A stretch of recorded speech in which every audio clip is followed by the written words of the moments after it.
అవును. మనందరి జీవితాల్లో దేవుడు ఎన్నో మేలు చేశారు.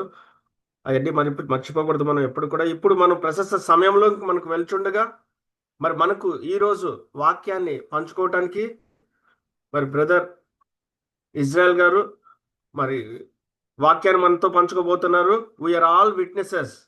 మరి మనందరం సాక్షులం అనే అంశం మీద ఇప్పుడు బ్రదర్ మనతో మాట్లాడదలుచుకున్నారు. Brother, over to you. Thank you Varaprasad గారు. థ్యాంక్ యూ వెరీ మచ్ అండి. మరి ఈ యొక్క జూమ్ మీటింగ్లో చేరినటువంటి నమ్మకమైనటువంటి సోదర సోదరి మనందరికీ కూడా ప్రభువు నామలో కృతజ్ఞతలు వందనాలు చెల్లిస్తున్నాను.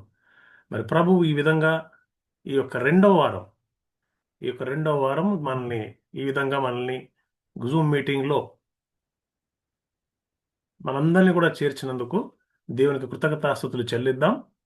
ఈరోజు రెండవ మీటింగ్ ఈ యొక్క సంవత్సరానికి.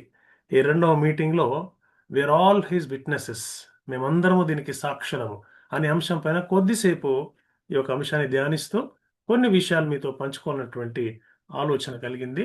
మరి ఇది ఏర్పాటు చేసినటువంటి దేవునికి ఎంతగానో రుణస్థులమై ఉంటున్నాము. దేవుడు ఇచ్చినటువంటి ఈ ప్రశస్త సమయాన్ని బట్టి దేవునికి కృతజ్ఞతాస్తుతులు మరొకసారి చెల్లిస్తున్నాం. 1971 సంవత్సరంలో బెన్ విల్కిన్సన్ అనేటువంటి ఒక మిషనరీ ఒక మాట తన యొక్క మిత్రులతో మాట్లాడుతూ అన్నాడంట. ఏమన్నాడంటే, have you ever wondered why when God saved you he left you on the earth? Have you ever wondered why when God saved you he left you on the earth? దేవుడు మిమ్మల్ని రక్షించినప్పుడు ఎందుకని ఆయన మిమ్మల్ని భూమిపైన వదిలేశాడు అనే ప్రశ్న. ఆయన కావాలంటే మిమ్మల్ని రక్షించి డైరెక్ట్గా పరలోకం తీసుకెళ్ళి ఉండొచ్చు. కానీ మిమ్మల్ని ఈ భూలోకం పైన వదిలేశాడు రక్షించిన తరువాత. ఎందుకంటారు అని తన మిత్రుల్ని క్వశ్చన్ చేశాడంట. In fact it's a challenge. ఎందుకని? ఆ విషయం ఆన్సర్ చెప్పడానికి చాలా మందికి కూడా సాధ్యపడలేదు. ఎందుకంటే ఇది అన్ఎక్స్పెక్టెడ్ క్వశ్చన్. ఎప్పుడు కూడా మనం ఈ దిశలో ఈ యొక్క డైరెక్షన్ ఎప్పుడు ఆలోచించున్నాం మనం. Why God left us on this earth after he saved us. ఈ విషయాన్నే ఈరోజు మనం కొద్దిసేపు ధ్యానిస్తే దేవుడు మనకై ఏర్పాటు చేసినటువంటి పర్పస్ ఏంటో మనకు అర్థమవుతుందనే ఆలోచన కలిగింది. కాబట్టి ఈరోజు మనందరం కూడా ఈ విధంగా కూడుకొని ఉన్నాం. దేవుడు తన యొక్క పర్పసెస్ని ఫుల్ఫిల్ చేయడానికి మనుషుల్ని వాడుకుంటాడండి. ఎందుకు అంటే మనం చేస్తే ఆయన చేసినట్టే. God does things through human beings. ఆ మధ్యకాలంలో ఒక పుస్తకం కూడా రాయబడింది, గాడ్ హ్యాజ్ నో హ్యాండ్స్ అని. అంటే దేవునికి చేతులు లేవు. దాని అర్థం దేవునికి చేతులు లేవు ఉన్నాయని కాదు, కానీ దేవుడు చేయదలుచుకున్నటువంటి పనులని ఆయన నరుల ద్వారా మానవుల ద్వారా చేయిస్తుంటాడు. ఇన్ అదర్ వర్డ్స్, మనుషులమైనటువంటి మనందరం కూడా ఆయన స్వరూపంలో చేయబడ్డాం కాబట్టి, ప్రత్యేక శ్రద్ధ కలిగి చేయబడ్డాం కాబట్టి, ఆయన స్వరూపం ఉన్నటువంటి మనకి అతి ముఖ్యమైనటువంటి కొన్ని విషయాల్ని దేవుడు మనకు అప్పజెప్తాడు అనే విషయం ఈ యొక్క ఉద్దేశం దీంట్లోది. God has no hands means God does God does things are great things through human beings. William Arnot అనేటువంటి ఒక మిషనరీ ఒక మాట చెప్తున్నాడు. ఫర్ ఎవ్రీ ట్రూ క్రిస్టియన్, నిజమైన ప్రతి క్రైస్తవునికి, there are two things that may be said. నిజంగా ఉండాలి. క్రైస్తవుడు అంటే ఊరికే నామకే వాస్తే అంటారు తెలంగాణలో, హిందీలో, ఉర్దూలో. నామకే వాస్తే, నేమ్ సేక్, పేరుకు మాత్రం. అది కాదు. For a true Christian there are two things. True Christian two things ఏంటి? You have need of Christ and Christ has need of you. యేసుకి నీ అవసరత ఉంది, నీకు యేసు అవసరత ఉంది. ఈ రెండు ప్రతి నిజమైన క్రైస్తవుని జీవితంలో చాలా ఇంపార్టెంట్ అని చెప్పి ఆ భక్తుడు విలియం ఆర్నట్ అనే భక్తుడు తెలియజేస్తున్నాడు. అంటే దేవుడు ప్రతి విశ్వాసికి, ప్రతి క్రైస్తవునికి ఇచ్చేటువంటి ఒక జాబ్ డిస్క్రిప్షన్ అనుకోవచ్చు దీన్ని మనం. మన ఎల్ఐసిలో లేకపోవచ్చు, కానీ వేరే వేరే కంపెనీస్లో చేరినటువంటి రోజే జాబ్ డిస్క్రిప్షన్ అనేటువంటిది మనకి ఇవ్వబడుతుంది. మన యొక్క ఉద్యోగ ఏమంటారు దాన్ని, పరిధి ఎంత, ఎక్కడి వరకు మనము చేయొచ్చు, what is the scope of our job. ఏ ఏ బాధ్యతలను నిర్వర్తించాలి, ఎంతవరకు నువ్వు వెళ్ళొచ్చు, how far you can stretch. దీన్ని జాబ్ డిస్క్రిప్షన్ అంటారు. హెచ్ఆర్ పార్లన్స్లో జాబ్ డిస్క్రిప్షన్, జాబ్ ప్రొఫైల్ అనేటువంటి చాలా ఇంపార్టెంట్ అండి. ఆ విధంగానే ప్రతి నెట్వర్క్ ఇష్యూ అయింది, సడన్ గా నాది డిస్కనెక్ట్ అయిపోయింది. ఎనీవే, సో ప్రతి క్రైస్తవునికి కూడా ఒక జాబ్ డిస్క్రిప్షన్ ఇవ్వబడిందండి. ప్రతి క్రైస్తవునికి కూడా ఒక జాబ్ డిస్క్రిప్షన్ ఇవ్వబడింది. ఏంటి ఆ జాబ్ డిస్క్రిప్షన్? ఏంటి అంటే, దేవుడు మనందరినీ కూడా తన యొక్క సాక్షులుగా ఉండమని అడుగుతున్నాడు. దేవుడు మనందరినీ కూడా తన యొక్క సాక్షులుగా ఉండమని సెలవిస్తున్నాడు. This is the job description of every Christian, every disciple. ఒక్కసారి అపోస్తుల కార్యములు 1వ అధ్యాయము 8వ వచనం ఎవరైనా చదువుతారండి? అపోస్తుల కార్యములు 1వ అధ్యాయము 8వ వచనం. ఎనీబడి? ఆయనను ఇంకా పరిశుద్ధాత్మ పరిశుద్ధాత్మ మీ మీదికి వచ్చినప్పుడు మీరు శక్తి నొందెదరు గనుక మీరు యెరూషలేములోను యూదయ సమరయ దేశంలో అంతటను భూదిగంతముల వరకును నాకు సాక్షులయ్యుందురని వారితో చెప్పాను. చెప్పాను. ఇది యేసుక్రీస్తున్నటువంటి రిప్లై. క్వశ్చన్ అడిగారు శిష్యులు. ఏమని అడిగారు? 6వ వచనంలో, ప్రభువా, ఈ కాలమందు ఇశ్రాయేలునకు రాజ్యము మరలా అనుగ్రహించదవా అని అడిగినప్పుడు ఆయన రిప్లై ఇస్తూ, కాలములను సమయములను తండ్రి తన స్వాధీనమందించుకుని ఉన్నాడు, వాటిని తెలుసుకుంటా మీ పని కాదు. అయినను పరిశుద్ధాత్మ మీ మీదకి వచ్చినప్పుడు మీరు శక్తి నొందెదరు గనుక మీరు యెరూషలేములోను యూదయ సమరయ దేశంలో అంతటను భూ దిగంతముల వరకు నాకు సాక్షులయ్యుందరని వారితో చెప్పాను. మీ పని ఏంటి? పవర్ కోసం పాకులాడడం కాదు. Physical power, political power, money power, ఇట్లా మీరైతే ఏదైతే పవర్ అనుకుంటున్నారో ఆ పవర్ కోసం పాకులాడడం కాదు మీ పని. అసలు మీ పరిధిలో లేదది.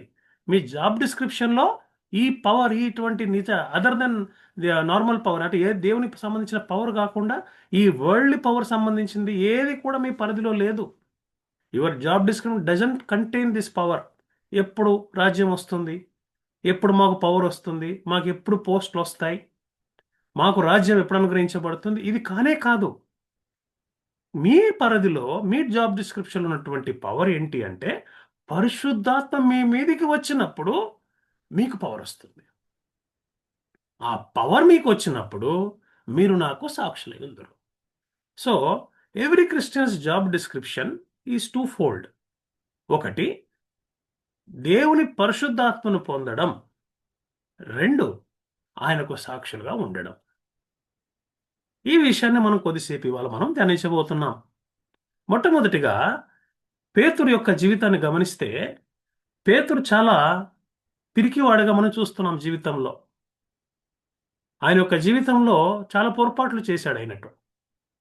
యేసుక్రీస్తు ఆయన స్వయంగా పట్టుకొని, నువ్వు నా బండవి, ఈ బండ మీద నేను నా సంఘాన్ని కడతా అని చెప్పి ఆయనకి ఆల్రెడీ ఒక ఇండికేషన్ ఇస్తే, దాన్ని అతను అక్నాలెడ్జ్ చేసి కూడా ఒకానొక సమయంలో ప్రెషర్కి తట్టుకోలేక 3 సార్లు నాకు యేసుక్రీస్తు ఎవరో తెలియదని బొంకాడు.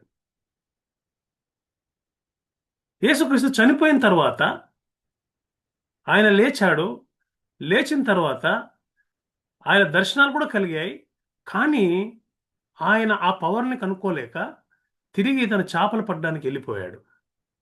He was feeling last. అటువంటి పేతుర్ని సంధించి, యేసుక్రీస్తు నన్ను ప్రేమిస్తున్నావా ప్రేమిస్తున్నావా ప్రేమిస్తున్నావా అని 3 సార్లు ప్రశ్నించి అతన్ని ప్రిపేర్ చేసి, ఎక్విప్ చేసి అతని పైన ఒక బాధ్యతను పెట్టాడు. బాధ్యతను జ్ఞాపకం చేశాడు. అదర్ వర్డ్స్, నా సంఘాన్ని నువ్వు నిర్మించాల్సిందే, నా సంఘాన్ని నిర్మాణంలో నువ్వు ఒక ముఖ్యమైన పాత్రవని చెప్పి. పరిశుద్ధాత్మను పొందిన తర్వాత పేతురే కానీ, పేతురుతో ఉన్నటువంటి శిష్యుల యొక్క జీవితాలే కానీ ఏ విధంగా శక్తివంతంగా మారిపోయాయో మనం అపోస్తల కార్యంలో చూడవచ్చును. అయితే యేసుక్రీస్తు ఆ అపోస్తల కార్యం 1వ భాగంలో చెప్పేటువంటి వాక్యము, మీకు ఈ సమయాల గురించి, ఈ పవర్ గురించి తెలుసుకోవాల్సినటువంటి అవసరత లేదు. ఎందుకంటే అవి మీ చేతుల్లో లేవు, మీకు అనుగ్రహించబడలేదు. మీకు అనుగ్రహించబడింది పరిశుద్ధాత్మ యొక్క పవర్ పొందడం అని చెప్పినప్పుడు వాళ్ళు ఒప్పుకొని మేడగదిలో ప్రార్థిస్తుండగా మనందరికి తెలిసిన విధంగా వారి మీద పరిశుద్ధాత్మ కుమ్మరించబడిన తర్వాత they became very very bold. చదవనటువంటి వాక్యంలో పేతురుతో పాటు మిగతా 11 మంది కూడా నిలబడ్డారు. వాళ్ళంతా కూడా ఆ క్రమాన్ని వివరిస్తున్నారు. క్రొనాలజీ ఆఫ్ ఈవెంట్స్ ఎట్లా జరిగింది, ఏ విధంగా గాడ్ చూస్ పీపుల్, ఎక్కడి నుంచి వచ్చింది, యేసుక్రీస్తు మరణము పునరుత్థానం వరకు వచ్చి ఇటువంటి జీవాధిపతిని మీరు చంపారు, కానీ దేవుడు దానిని లేపాడు, దానికి మేము సాక్షులమని బోల్డ్గా నిలబడి చెప్తున్నారు. అంటే సాక్ష్యం ఇవ్వడంలో మొట్టమొదటి స్టెప్ ఏమన్నా ఉందా అంటే టేకింగ్ అ స్టాండ్. నేను దీనికోసం నిలబడుతున్నాను అనేది క్లారిటీ కలిగి ఉండడమే సాక్షి జీవితంలో మొట్టమొదటి స్టెప్. ఈ మొట్టమొదటి స్టెప్ ఎప్పుడైతే మనము స్ట్రాంగ్గా తీసుకోగలుగుతామో ఎక్కడ నిలబడ్డా కూడా దేవుడు మనల్ని వాడుకుంటాడు. అపోస్తలుడైనటువంటి పేతుర్ని, ఒక బొంకే పేతుర్ని, ఒక వీక్ పేతుర్ని, ఒక దుడుకు పేతుర్ని, ఒక తొందరపడే పేతుర్ని ఆయన అంతమంది ముందు నిలబెట్టి సాక్షిగా ఎట్లా వాడుకున్నాడో అట్లాగే మనందరం కూడా ఒక స్టాండ్ తీసుకున్నప్పుడు దేవుడు వాడుకుంటాడు. ఆ ఫస్ట్ స్టెప్ అనేది చాలా ఇంపార్టెంట్ అని ఈరోజు మరొకసారి మనం జ్ఞాపకం చేసుకుందాం. ఏ విషయమైనా కానీ నీతికి నిలబడాలి, సత్యానికి నిలబడాలి, అన్యాయాన్ని ఎదిరించాలి, ఆ స్టాండ్ తీసుకోవాలి. అయితే ఈ రోజుల్లో క్రైస్తవులకు ఉన్నటువంటి ఒక వింత అలవాటు అనుకోండి, లేదా ఒక చెడ్డ అలవాటు అనుకోండి, ఏమీ కాదులే, చూస్తూ ఊరుకుందాము, మనదేం పోయింది, మనకేం నష్టం వచ్చింది, మనది కాదు కదా అనే ఆ ధోరణి ప్రతి క్రైస్తవునికి కూడా ఈరోజు అలవాటైపోయింది. మిగతా వారి విషయాలు మనకు తెలియదు, కానీ క్రైస్తవులకు మాత్రం ఇటువంటి అప్రోచ్తో, ఇటువంటి యాటిట్యూడ్తో చాలా నష్టం కలుగుతుంది. ఎందుకు అంటే క్రైస్తవం అంటే ఇట్స్ ఓన్లీ ఫెలోషిప్.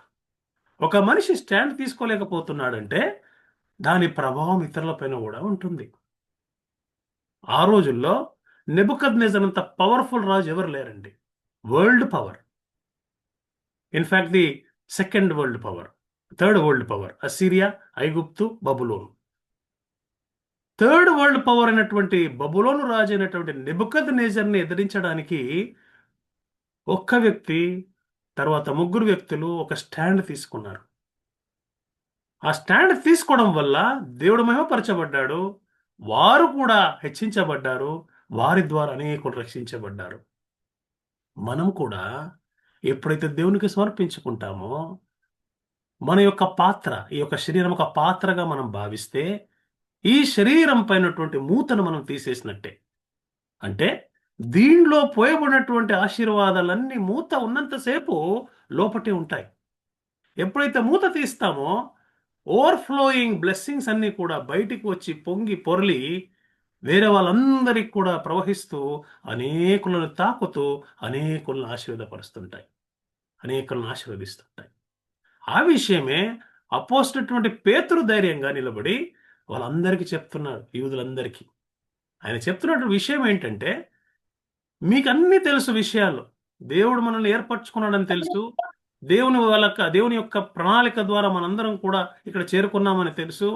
కాకపోతే మనందరం చేసినటువంటి పెద్ద పొరపాటు ఏంటంటే జీవాధిపతిని మనం చంపాము, కానీ దేవుడు ఆయన లేపాడు. దానికి మేము సాక్షులు. ఈ స్టాండ్ అనేది చాలా ఇంపార్టెంట్. ఈ రోజుల్లో ఎల్ఐసి ఆఫీసెస్లో కూడా మన చాలా మంది క్రైస్తవ ఉద్యోగులు పనిచేస్తున్నారు. స్టాండ్ తీసుకోవడం అంటే వైజాగ్లో ఈ మధ్య క్రిస్మస్ మీటింగ్లో మాట్లాడుతూ ఒక మాట చెప్పాను నేను. క్రీస్తుని ప్రకటించడం అంటే ఏ విధంగా ప్రకటించవచ్చు, especially in the context of LIC offices. How can we proclaim Christ? By witnessing. మన డెస్క్ దగ్గర నిలబడి యేసుక్రీస్తు చెప్పాడు, నేనే మార్గం, నేనే సత్యం, నేనే జీవం అన్నాడు. ఆయన తప్ప వేరే దేవుడు లేడు, ఆయనే నమ్ముకోండి అని మనం చెప్పాలా? అది సరైనటువంటి ప్రాసెసా? కాదు. మనం ఒక స్టాండ్ తీసుకోవాలి. ఏంటి అంటే, నా పనిని నేను సక్రమంగా చేస్తాను, నా బాధ్యతను నేను విస్మరించను, నా పంక్చువాలిటీని నేను మర్చిపోను, నా యొక్క బిహేవియర్ ద్వారా, నా యాటిట్యూడ్ ద్వారా, దాని అప్రోచ్ ద్వారా అనేకులకు ఆశీర్వాదకరంగా మారతాను, నాకు అప్పగించినటువంటి పనిని నమ్మకంగా చేస్తాను, నా మాటల ద్వారా దేవుని ప్రేమను ప్రకటిస్తాను, నా చేతల ద్వారా దేవుని యొక్క కార్యక్రమాలు నేను ముందుకు తీసుకెళ్తాను. 10 నుంచి 5 వరకు లేదా 9 నుంచి 6 వరకు, whatever time we choose, office టైంలో దేవుని కోసం పనిచేస్తున్నాను. ఈ డెస్క్ నా డెస్క్ కాదు, ఈ డెస్క్ ఎల్ఐసి డెస్క్ కాదు, ఇది దేవుని యొక్క వర్క్ స్టేషన్ అని ఎవరైతే విశ్వసిస్తారో వాళ్ళే సాక్షులు. ఆ వర్క్ స్టేషన్లో ఏం మ్యానుఫ్యాక్చర్ అవుతుందండి? దేవుని యొక్క ప్రేమ మ్యానుఫ్యాక్చర్ అవుతుంది ఆ వర్క్ స్టేషన్లో. Not a file, not a voucher, not an office note. దేవుని యొక్క పర్పస్ మ్యానుఫ్యాక్చర్ అవుతుంది, తయారవుతుంది. అక్కడ ఓ డెసిషన్ తయారవుతుంది, that will bless many people. అది ఇవాళ మనం తెలుసుకుంటున్నాం. A witness sees what he knows. A witness sees what he knows. Or witness tells what he knows. అపోస్తల కార్యములు 2వ అధ్యాయం 32వ వచనం ఇందాక చదువుకున్నాం మనం కదండి. అట్లా ఆ విధంగానే 3వ అధ్యాయం 15వ వచనం చూడండి ఒకసారి. మీరు జీవాధిపతిని చంపితిరి గాని దేవుడు ఆయనను మృతులలో నుండి లేపెను, అందుకు మేము సాక్షులము. అందుకు మేము సాక్షులము. ఈ పదే పదే ఈ మాట ఎందుకు పేతురు చెప్పగలుగుతున్నాడు? అందుకు మేము సాక్షులం, అందుకు మేము సాక్షులం. Because he is able to take a stand. ఈ ప్రపంచంలో మైట్ ఈజ్ రైట్ అనేది ఒకటి ఉంది. మైట్ ఈజ్ రైట్ అంటే ఎవరు అరుస్తారో వాళ్ళే కరెక్ట్, ఎవరికి బలం ఉందో వాడే కరెక్ట్. న్యాయం కూడా వాడి వైపే ఉంటుంది, ఆ వ్యక్తి వైపే న్యాయం కూడా తిరిగిపోతుంది. ఈ వ్యవస్థ అంతా కూడా బలవంతుల కోసమే పనిచేస్తుంది. కానీ యేసుక్రీస్తు చూపించినటువంటి దారి చాలా విపరీతమైనటువంటి రాడికల్ అపోజిషన్లో ఉంటుంది. అది నేను ఈ మధ్య ఒక పుస్తకంలో చదివాను. దేవుని యొక్క God's principles of God's kingdom are defying human logic. మనం ఎప్పుడైతే తగ్గించుకుంటామో అప్పుడు హెచ్చించబడతాం, ఎప్పుడు ఇస్తామో అప్పుడు పొందుతాము, ఎప్పుడు మరణిస్తామో అప్పుడు జీవిస్తాం. It's quite opposite. ఈ ప్రపంచము చెప్పేది బోధించేది చాలా వేరుగా ఉంది దేవుడు చెప్పేదానికన్నా కూడా. కానీ క్రైస్తవుడు దేవుడు చెప్పాడు కాబట్టి ఈ ప్రపంచపు పోకడ గురించి ఆలోచించకుండా దేవునికి తన్ను తాను సమర్పించుకుంటాడు. A witness tells what he knows. A witness tells what he knows. అదే చూడండి అపోస్తల కార్యములు 10వ అధ్యాయము 39 నుంచి 40 వరకు ఒక్కసారి చదవండి. 10:39 to 40. ఆయన యూదుల దేశమందును యెరూషలేమునందును చేసిన వాటి కన్నిటికిని మేము సాక్షులము. ఆయనను వారు మ్రానున వ్రేలాడదీసి చంపిరి. దేవుడు ఆయనను 3వ దినమున లేపి ప్రజలందరికీ కాక దేవుని చేత ముందుగా ఏర్పరచబడిన సాక్షులకే, అనగా ఆయన మృతులలో నుండి లేచిన తర్వాత ఆయనతో కూడా అన్నపానములు పుచ్చుకొనిన మాకే ఆయన ప్రత్యక్షముగా కనబడినట్లు అనుగ్రహించెను. ఈ 12 మంది శిష్యులు ఆయన్ని రోజు డైలీ కమ్యూనియన్ విత్ హిమ్, రోజు చూశారు ఆయన్ని, ఆయన మాటలు విన్నారు, ఆయన చేసే అద్భుత సూచక క్రియలు చూశారు, ఆయన చెప్పే మాటలు చాలా జాగ్రత్తగా ఆలకించారు, ఆయనతో తిరిగారు, ఆయనతో నడిచారు, ఆయన సన్నిధిలో ఉన్నారు. A witness tells what he knows. ఇది మొదటి విషయం. అట్లాగే అపోస్తల కార్యములు 22వ అధ్యాయము 14-15 ఒకసారి చూడండి. అప్పుడతడు మన పితరుల దేవుడు తన చిత్తమును తెలుసుకొనుటకును ఆ నీతిమంతుని చూచుటకును ఆయన నోటి మాట వినుటకును నిన్ను నియమించి ఉన్నాడు. ఉమ్. నీవు కన్నవాటిని గూర్చియు విన్నవాటిని గూర్చియు సకల మనుషుల ఎదుట ఆయనకు సాక్షివై ఉందువు. ఆ, ఇది సెకండ్ స్టేజ్ అండి. ఫస్ట్ స్టేజ్లో ఎవ్రీథింగ్ వాజ్ ఫిజికల్, పర్సనల్. ఈ స్టేజ్కి వచ్చేసరికి ఈయనకి డైరెక్ట్ అటాచ్మెంట్ లేదు పౌలు గారికి. కానీ ఆయన విన్నాడు, ఆయన కన్నాడు, దానికోసము ఆయన సాక్షిగా నిలబడ్డాడు. ఆయన విన్నాడు, ఆయన కన్నాడు కాబట్టి దానికోసం సాక్షిగా నిలబడ్డాడు. A witness tells what he knows. ఇక రెండో విషయము, a witness shares what he has experienced. What he knows, తనకు తెలిసిన దాన్ని పంచుకునేవాడే సాక్షి, తాను అనుభవించిన దాన్ని పంచుకున్నవాడు కూడా సాక్షి. Personal relationship with Jesus, personal relationship, ఈ కోవలోకి మనందరం కూడా వస్తాం. అదేంటి, యేసుక్రీస్తు మనకెక్కడ ఎక్స్పీరియన్స్ ఉంది అనుకోవచ్చు మనం. కొరింథీయుల పత్రికలో ఆ విషయం చెప్తాడు.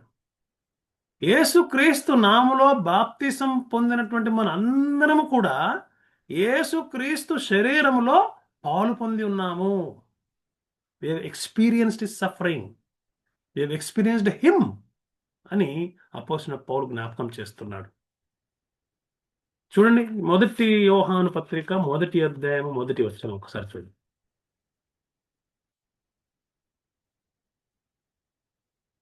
1 యోహాను రాసిన మొదటి పత్రిక వచ్చినది ఆది నుండి ఏది ఉండెనో, మేమేది వింటిమో, కన్నులారా ఏది చూచితిమో, ఏది నిదానించి కనుగొంటిమో, మా చేతులు దేనిని తాకి చూచెనో అది మీకు తెలియజేయుచున్నాము. ఏంటది? 3 స్టేజెస్ ఉన్నాయి దీంట్లో. Christ appeared on this earth. ఈ భూలోకంలోకి యేసుక్రీస్తు వచ్చాడు. వి ఎక్స్పీరియన్స్ పర్సనల్లీ, మేమందరం కూడా వ్యక్తిగతంగా అనుభవించాం. మేమందరం కూడా డిక్లేర్ చేస్తున్నాం. టెల్లింగ్ అండ్ సెల్లింగ్ అనే 2 మాటల్ని మనం గమనించినట్టయితే, మార్కెటింగ్లో మనలో చాలా మంది మార్కెటింగ్లో కూడా ఉన్నారు. మార్కెటింగ్లో ఒక ప్రోడక్ట్ని అమ్మాలంటే ఆ ప్రోడక్ట్ పైన నమ్మకం అనేటువంటి వాడు, ఆ ప్రోడక్ట్ని చూడనటువంటి వాడు, ఆ ప్రోడక్ట్ని కొంచెమైనా విశ్లేషించి అనలైజ్ చేసి అర్థం చేసుకున్నవాడు తప్ప మిగతా వాళ్ళు న్యాయం చేయలేరు మార్కెటింగ్కి. ఏ వ్యక్తి అయితే ఆ ప్రోడక్ట్ని క్షుణ్ణంగా పరిశీలించి ఆ ప్రోడక్ట్ని వీలైతే వాడి ఆ ప్రోడక్ట్ గురించి చెప్తాడో ఆ మాటలు చాలా ఇంప్రెసివ్గా ఉంటాయి కదండి, చాలా ఇంప్రెసివ్గా ఉంటాయి. యేసుక్రీస్తును అనుభవించిన వాడి మాటలు కూడా అట్లాగే ఉంటాయి. యేసుక్రీస్తును తెలుసుకున్నవాడు, యేసుక్రీస్తుతో డైలీ కమ్యూనియన్ కలిగినటువంటి వాడు, యేసుక్రీస్తు వాక్యాన్ని రోజు చదివేవాడు, యేసుక్రీస్తుతో డైలీ సహవాసం చేసేటువంటి వారి మాటలు ఏమాత్రం సహవాసం లేని వాడికి, ఈ లోక సంబంధికి, క్రీస్తు అంటే ఎవరో తెలియని వాడికి, నామకార్థ క్రైస్తవులకి, వీళ్ళకి వాళ్ళకి చాలా తేడా ఉంటుంది. అందుకనే యేసుక్రీస్తుని పర్సనల్గా తెలుసుకున్నటువంటి వాడి మాట సాక్ష్యం. It's a witness. ఎందుకంటే ఎప్పుడైతే యేసుక్రీస్తుని మనం తెలుసుకుంటామో మన జీవితమే మాట్లాడుతుంది, మన మాటలు కాదు. మాటలు మాట్లాడితే ఓకే, కానీ మన జీవితం మాట్లాడుతుంది, మన నడవడిగా మాట్లాడుతుంది. He is God, you are not అనేది అక్కడ తెలిసిపోతుంది. ఆయన దేవుడు, నేను కాదు. నేను తగ్గించుకున్నప్పుడు దేవుడు నన్ను హెచ్చిస్తాడు. నేను దేవుని గురించి మాట్లాడుతున్నప్పుడు నేను కాదు, దేవుడే మార్పు కలుగజేస్తాడు. Holy spirit will act. ఇది రెండో విషయం మనం జ్ఞాపకం చేసుకోవాలి. A witness shares what he has experienced. A witness tells what he knows. A witness shares what he's experienced. ఇక మూడవది, a witness remains loyal to the end. A witness remains loyal to the end. అంతం వరకు సహిస్తాడంట, నమ్మకంగా ఉంటాడంట, అంతం వరకు. మళ్ళీ దానియేలు గ్రంథంలో ఎగ్జాంపుల్ తీసుకుందాం మనం. షడ్రకు, మేషకు, అబేద్నెగో ఈ ముగ్గురు కూడా ఒక స్టాండ్ తీసుకున్నారు కదా. మనం మొదట్లో అనుకున్నాం మనం, విట్నెస్ అంటే ఏంటి, ఎవరండి? ఒక స్టాండ్ తీసుకునేవాడు. ఆ స్టాండ్ తీసుకునేటువంటి వాడు అంతవరకు కూడా నమ్మకంగా ఉంటాడు, చివరి వరకు కూడా. స్టాండ్ తీసుకున్నారు. స్టాండ్ తీసుకొని మేము మొక్కం అన్నారు. చక్రవర్తి ఏంటి, ఇంకెవరైతే మాకేంటి అన్నారు వాళ్ళు. చక్రవర్తి ఏం చేశాడు? వాళ్ళని 7 రెట్లు ఆ యొక్క అగ్ని గుండాన్ని 7 రెట్లు హీట్ చేయించి దాంట్లోకి తోసేయమని చెప్పి ఆర్డర్ ఇస్తే ఏమాత్రం భయపడలేదు వాళ్ళు. అగ్నిలో అయినా కూడా ఆనందంగా వెళ్ళారు వాళ్ళు. అంతవరకు సహించారు వాళ్ళు. దేవుడు వాళ్ళని కాపాడాడు. విట్నెస్ అనేటువంటి మాటకి గ్రీకులో మార్చురో అనేటువంటి ఒక మాట, మార్చురు అనేటువంటి మాట వాడబడింది. మార్చురెస్, మార్చురో. దీని అర్థము సాక్షి. ఈ మార్చురోస్ ఆర్ మార్చురేస్ నుంచే మార్టేర్ అనేటువంటి పదం వచ్చిందండి. రూట్ ఎక్కడుందంటే గ్రీక్ భాషలో ఉంది. మార్చురో is Greek root, martyr English word. Martyr అంటే హతసాక్షి, అంటే అంతవరకు సహించేటువంటి వాడు. హతసాక్షి అంటే చంపినా కూడా వదిలేనటువంటి వాడు, నమ్మకంగా ఉండేటువంటి వాడు martyr. So sakshi remains loyal to the end. అంతవరకు, మరణించేంత వరకు కూడా నమ్మకంగా ఉంటాడు. 1970s, 80sలో నైకీ అనేటువంటి షూ కంపెనీ ఒక యాడ్ క్యాంపెయిన్ తీసుకొచ్చింది. ఆ యాడ్ క్యాంపెయిన్ యొక్క థీమ్ ఏంటి అంటే వీఆర్ ఆల్ విట్నెసెస్. మేమందరము సాక్షులం. దేనికంట? యేసుక్రీస్తు కోసం కాదు. యేసుక్రీస్తుకు అంటే బైబిల్లో ఉన్నటువంటి మాటలే తీసుకున్నారు, కానీ వారి ఉద్దేశము లెబ్రాన్ జేమ్స్ అనేటువంటి ఒక basketball player, budding basketball player, 18 years or 16 years maybe, అటువంటి ఏజ్లో ఉన్నటువంటి ఒక బాస్కెట్బాల్ ప్లేయర్ని ప్రమోట్ చేస్తున్నారు. ఎక్సెప్షనల్ స్కిల్స్ ఉన్నటువంటి బాస్కెట్బాల్ ప్లేయర్ని ప్రమోట్ చేస్తూ ఆయన స్కిల్స్ని వాళ్ళు అందరికీ చూపిస్తూ, no doubt LeBron is a Christian, Africa దేశానికి చెందినటువంటి వాడు, క్రైస్తవుడు, డీప్లీ స్పిరిచువల్ పర్సన్. ఆ బ్యాక్గ్రౌండ్ని తీసుకొచ్చి ముందరికి వీఆర్ ఆల్ విట్నెస్, మేమందరం సాక్షులం. దేనికంటే ఈ లెబ్రాన్ జేమ్స్ యొక్క పనితనాన్ని, నైపుణ్యాన్ని మేమందరం చూస్తున్నాం, దానికి మేము సాక్షులం అని చెప్తున్నాను. లెబ్రాన్ జేమ్స్ని పుట్టించినటువంటి దేవుని యొక్క గొప్పతనాన్ని చూసినటువంటి మనము ఈ విధంగా వీఆర్ హిజ్ విట్నెసెస్,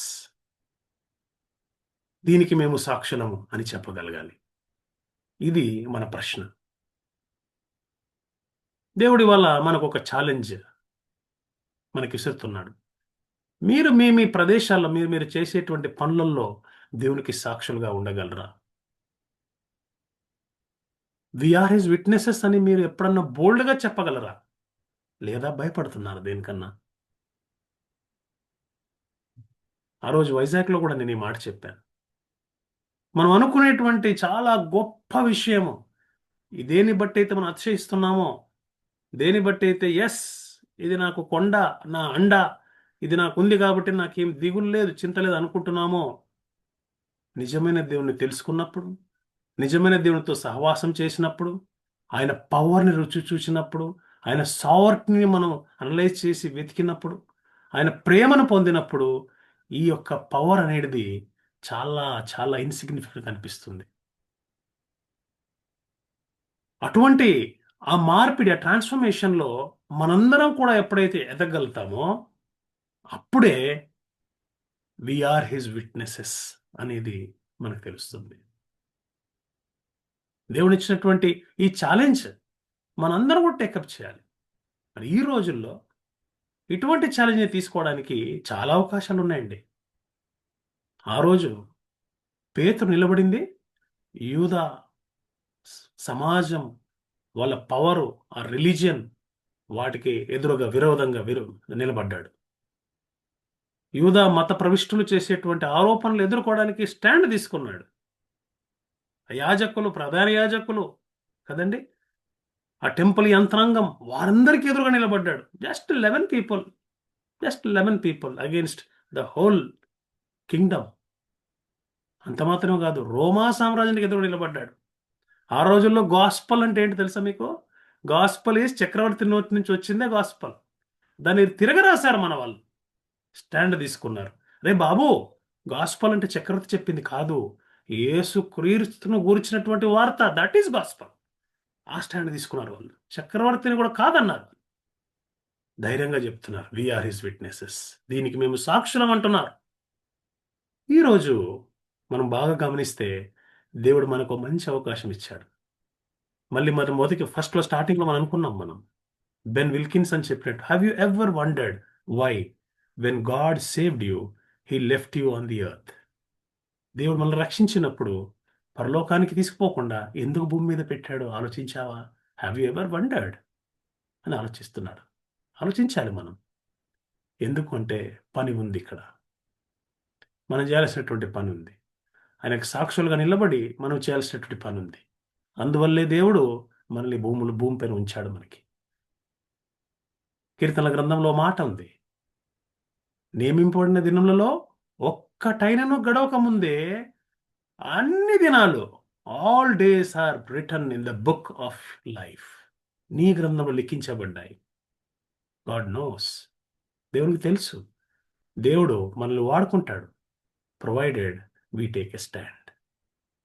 చివరిగా బాన్హాఫర్ అనేటువంటి భక్తుడు ఓ మాట అంటున్నాడు. ఏమంటున్నాడు నేను కోట్ చేస్తాను చూడండి.